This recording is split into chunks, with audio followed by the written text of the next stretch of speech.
Hello, Cupcakes. Welcome to another edition of Cupcakes Comic Reviews. And this time we have a Black Friday haul and we have a new comic book day haul all clubbed into one. So, again, lots of books. I have my Deadpool gear on. The reason for that is the best book. I just wanted to highlight the best book from last week, and that is Batman versus Deadpool from DC Comics. And I'll give you two reasons to read this book. The first one is you get Dark Claw. Roar! And the second reason is you get something called as Dead Bat. And there you go. And I know this is a book from last week, but I had to highlight it because I loved it. And yeah, let's get on with the video.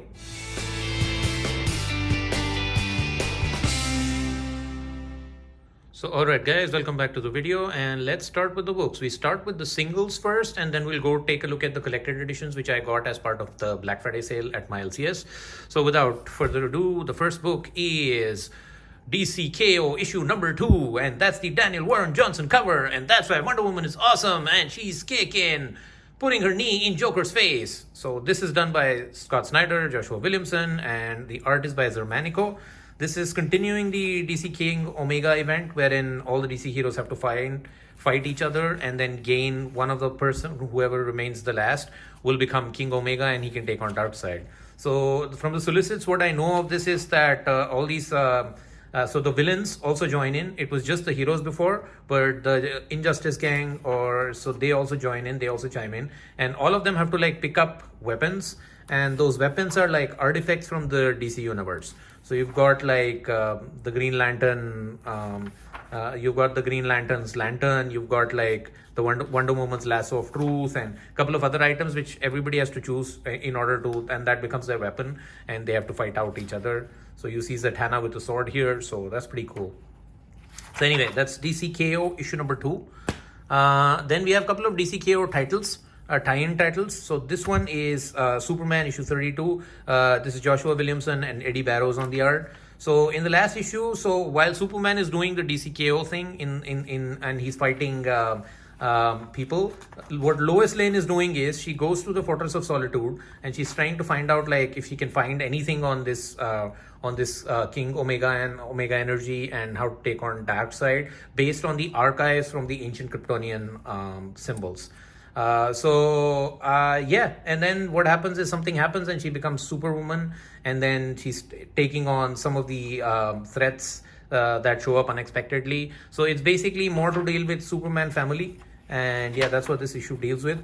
Again, stellar art, and it's a crucial tie-in, so do not skip on this. So DCKO Superman, and look at this cover, man. This is an amazing cover, Dan Mora cover. Superman facing Lex Luthor, amazing stuff. Okay, next we have another DCKO title. Not exactly this is not so Superman is essential reading, but then this one is like a loose tie-in. So this is about the Terrific 10.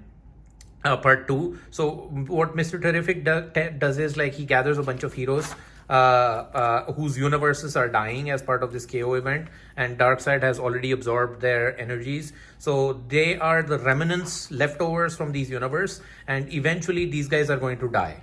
So he forms something called as the Terrific 10. As you can see, there's Batman Beyond, there's the Lightning Superman, Blue Lightning Superman, there's Power Girl, and there's the Alan Scott Green Lantern from Kingdom Come universe. So their universes are dying, and he forms a team, and now they've got to, take on threats and for reasons. So he's got Mark Waid and on the writing stuff, and Dan Mora on the artwork. So this is amazing, man. So, and I think it's like a standalone kind of a thing. So it's the Terrific 10. I like Mr. Terrific. Any story with Mr. Terrific is great. So this is Justice League's Unlimited issue number 13.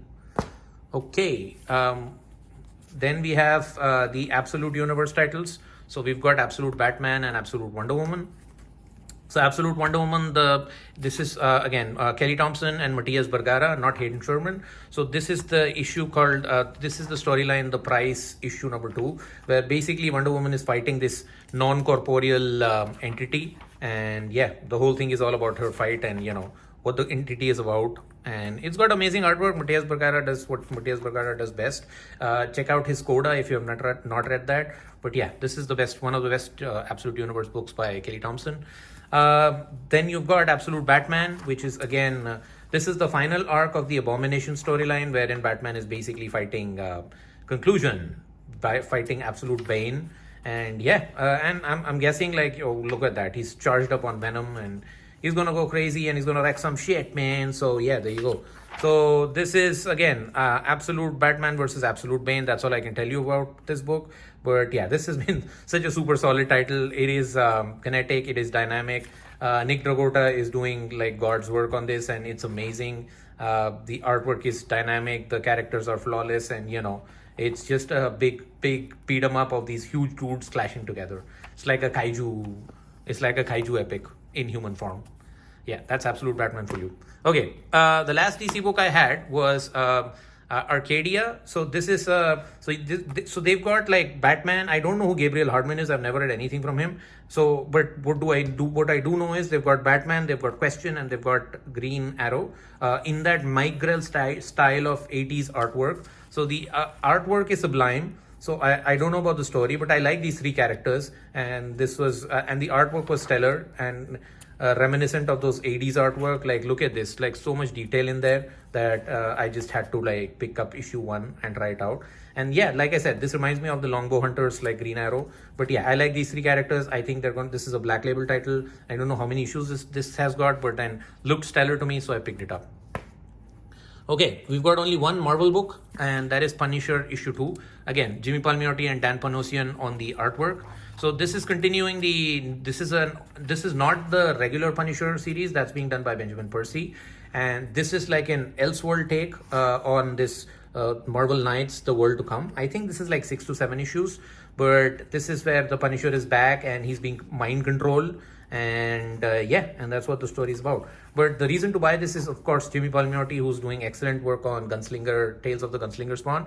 And of course, you have Dan Panosian doing internal, not just covers, but the internal artwork of this. And that is sublime. And that's the reason why you buy this. So, The Punisher, Jimmy Palmiotti, issue number 2. Okay, we've got Jim Zub. No week is complete without having Conan in it. So this is Conan, Scourge of the Serpent, the event book that is going on other than the regular Conan title. So you've got 3 things going on simultaneously, 3 stories. So you've got the Surian Age with King Kull, and then you've got the Hyborian Age with Conan, and you've got this guy John Kiroan. He's like an occult detective, and all of them are basically fighting something called as the god Set, who's basically the serpent god, and their stories tie in. Artwork is amazing. This is Ivan Gill on the art and Jim Zub writing, so you can never go wrong with this. And this feels like an event book in the Conan universe. So if you're reading Conan, check this out. This is issue number 3 by Titan Comics. Okay, this one is a recommendation from my pal Taylor. This is Twilight Zone. I am not reading this series, but then he said that these are all individual issues. The reason why I bought this is for the Tom Scioli, because Tom Scioli was doing it, and Tom Scioli is a phenomenal creator. Like, I read Xanadax, he's done Witchman, he's done so many other things, the Fantastic Four, the Giant Size book.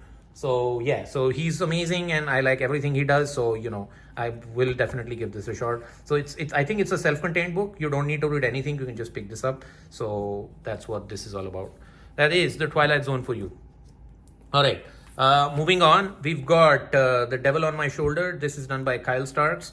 So again, this is another recommendation from another pal of mine, Ben. So he told me that this is more like there's that movie, where these guys like take this girl and onto a farm and do like horrible things to her. What is it? I Spit on Your Grave. So this is more like that, but written by Kyle Starks and Piotr Kowalski on the art. So I like Kyle Starks. He's done so many of great horror books, and he also did the Peacemaker book for DC. So at least I said like I have to give the number 1 issue a shot. So that's The Devil on My Shoulder. So it's a revenge tale, but yeah, done by Kyle Starks. So I'm sure he's going to add some twists to it. So there you go. That's that. Then we've got 2 image books. We've got Skinbreaker, which continues the story by Robert Kirkman and David Finch. You get this for the David Finch art, and you got a great story. There was a surprise twist in issue number 2. No spoilers, but yeah, there was a surprise twist, and this continues the story about this tribe, of this old guy leading this tribe. And it's all about succession. It's all about about his journey and the life he's led and what he's learned. So yeah, Skinbreaker is amazing. David Finch doing interior artworks, and it's really good. And the last single issue we have is Escape by Rick Remender. So this is again anthropomorphic characters, but more like a behind enemy lines kind of a story. So you've got this dude who's fighting in sort of a World War II kind of a scenario. His plane crashes down. He's behind enemy lines, but then he has to survive. That's the main story. But Rick Remender does what Rick Remender does. So you get a lot of flashbacks about his life, about his story, what exactly happened, why is he in this situation, and yeah. So this is, I think, one of those backstory type issues, because I don't see him like fighting the, trying to survive in the region where he's trapped in. So yeah, I guess this is the backstory. But this has been really good. Daniel Acuna on the art. Awesome. Okay, so that wraps up the single issues. But I've got a lot of collected editions, like I said, from the Black Friday sale. Let's check out quickly what I got. This is Starhenge, book 1 by Liam Sharp. So Liam Sharp has been amazing. He did like the recent issue of Savage Sword of Conan, and he did a story in that which blew me away. His art style is so distinct. For this, it's all painted art. And I've heard from a lot of people that the story is like really metaphysical concepts, and it takes a while getting used to it. But I am totally hyped for it. So it's got a lot of painted art, and but the artwork is so sublime. Look at the detail on this, man, on this page. So yeah. So again, I just bought it for Liam Sharp. Again, people said that the story is confusing. I think I'm going to be fine with it. There's high praise for this book from a lot of people. And it is a hardcover. It is book 1, so that means there is a book 2. So, but yeah, Starhenge is the first collected edition book. The next one is something called as Swan Songs. This is by W. Maxwell Prince. I think I read a single issue of this, but this is like the collected edition of it. It's again W. Maxwell Prince, Martin Simmons, Casper Wingard, Martin Morazzo, so all amazing creators. It's got like 4 or 5 issues. It's all about everything ends, about ending of things. So it's about the end of the world, first story. Second story is about a husband and a wife. It's about the end of the marriage, end of Eden, end of a sentence, end of... So things, they're all independent stories, and they're all like about the ending of things. So as you see, there is like a woman, she's dying, she's on her deathbed. So it's about that. It's about the couple, these two guys, it's about their marriage is ending, and they go on a dreamscape together. So yeah, so it's got I'm gonna give this a shot. I had this single issue, the second one, so I like the art, I like the concept. It's very different than Ice Cream Man. It's about the end of things. So yeah, this is Swan Songs by W. Maxwell Prince. Then I got these 2 trades. I've always looked at this issue. So this is called Safe Sex. So they've got 2 volumes. I think there are only 2 volumes. It's got a lot of high praise, from a lot of people, from Rolling Stone to Polygon to Playboy. It is a spicy book, so I'm going to give you a warning for that. But, so it does say that it is basically sex criminals mixed with Sunstone. So yeah, I think I like sex criminals, I like Sunstone. So it is, so I was like, the artwork looks nice. I don't know any of the creators, so I thought this is Greg Horn and this is Jonathan Hickman. It's not Greg Horn, it's not Jonathan Hickman, it's completely somebody else. So this is Jen Hickman and Michael Dowling and Tina Horn. So yeah, so never heard of them. I'm too scared to even open it because, I don't want to open a page, which has some of the nasty in it. So there you go. But then yeah. So again, Sunstone mixed with sex criminals. So what's not to like? So I got the 2 trades, again, super cheap. So there you go. I was like, let's dive in and let's see. Okay, and the last book I have is an Eisner winning book. I think it's an Eisner winner or an Eisner nominee, one of the two. I guess it won the Eisner in 2024. Yeah, it's a nominee. So it's a 2024 Eisner Award nominee, but a lot of praise for this. It is a distillery book. So they do like these super solid, like long books. So if you see the size comparison, you get like a lot here. So, best of luck getting this into your bookshelves. But this is Somna. So this is by Becky Cloonan and Tula Lotte. Tula Lotte is an artist who I have a lot of appreciation for over the years. Again, a lot of spicy stuff here too.